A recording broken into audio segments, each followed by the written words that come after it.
What's up, fellas? We're doing a little side project here for an art studio. Evolution Art Studio. Hope they don't mind me plugging their name.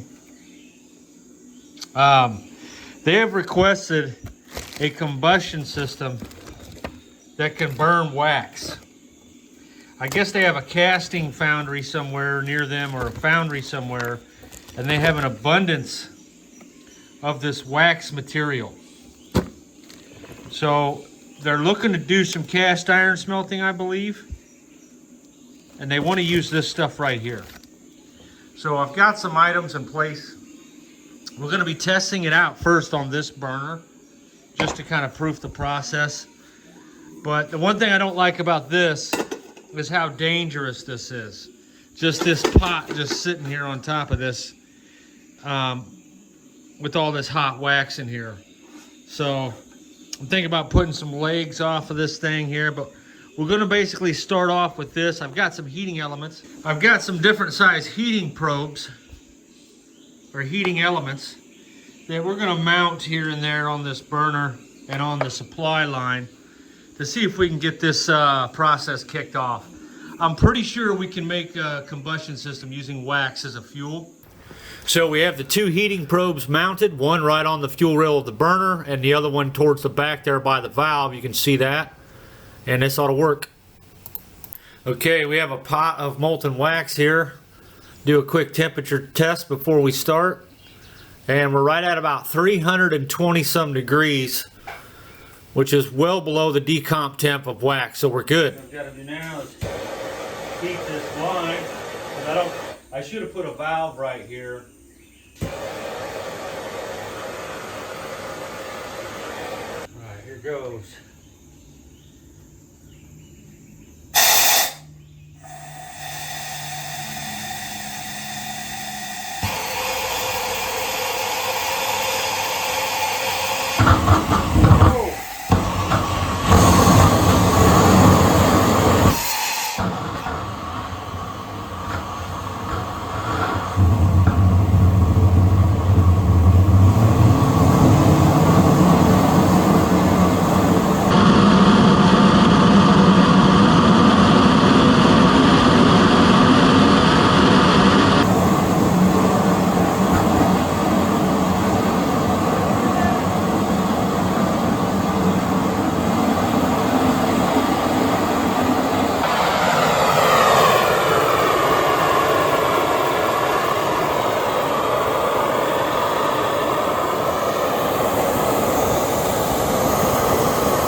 So that's actually pretty incredible fuel.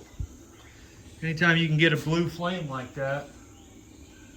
We were pumping a lot of fuel because I didn't want the line to freeze up from a small flow.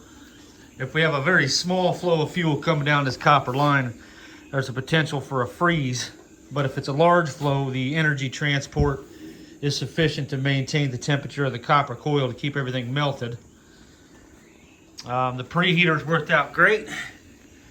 See, we got one there and one there, which was hitting about 600-700 degrees based on the color of that copper coil, or that copper wrap.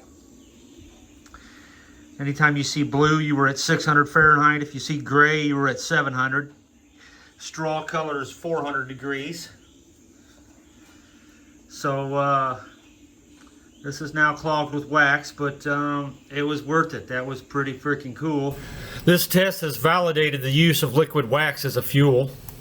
This setup right here is way too dangerous. This is not what I recommend. You guys need to let me make you a steel tank out of some like 16 gauge cold rolled steel that has some legs sticking off the side to make this thing harder to tip over.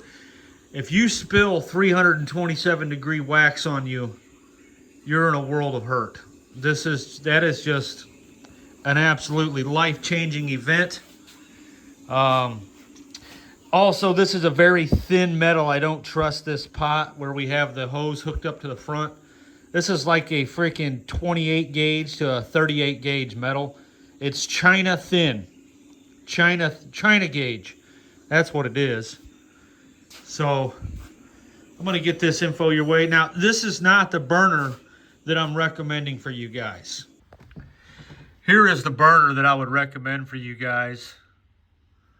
It has an ignition port on the side there. I don't know how well that would work with the wax. It probably would work just fine. It did in the test there. I have a different type of valve on there now for the fuel flow. It's a gated valve for precision adjustments. I think maybe with some minor modifications this would work well. This is a 3-inch spool tube connection. Now, I don't know if you're familiar with the stainless steel spool tubes, the sanitary spool tubes, but this is a very old picture. The new ones don't quite look like this. They're a little bit better. But that is the burner I would recommend for burning the wax. Your blower would hook up on the back here. It uses a very small amount of compressed air to atomize the wax. Here's another look at it. That's the gate valve I was telling you about, but that's kind of what the burner looks like.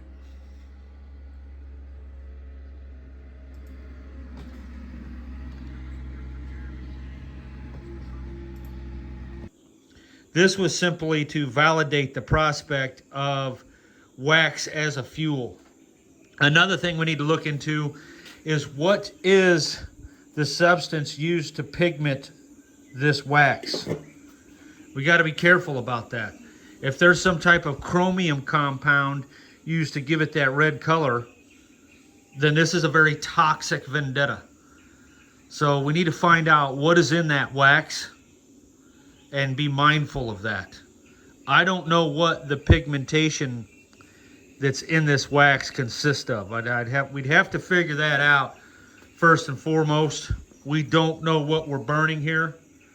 It's possible that the burner would decompose any toxic chemical, but you know, that's, if it's chromium, then you know, unlikely. But that was actually pretty phenomenal. The power of that flame was pretty good. I think this is doable.